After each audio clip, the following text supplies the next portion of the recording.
Ginang na nagbagsak ng droga sa Bataan galing Pasay nasa kote. Detalye ng balita mula kay Danny Comilang, RH37. Danny, good morning.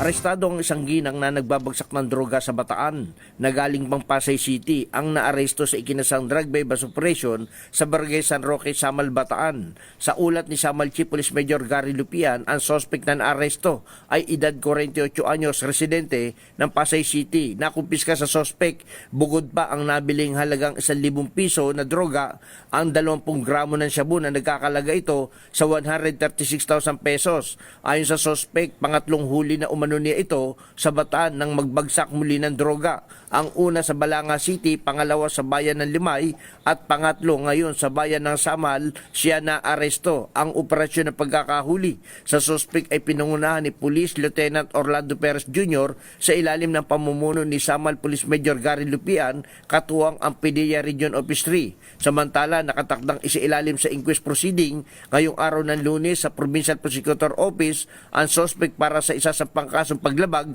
sa Republic Act 9165 o ang Comprehensive Gross Drug Act of 2002.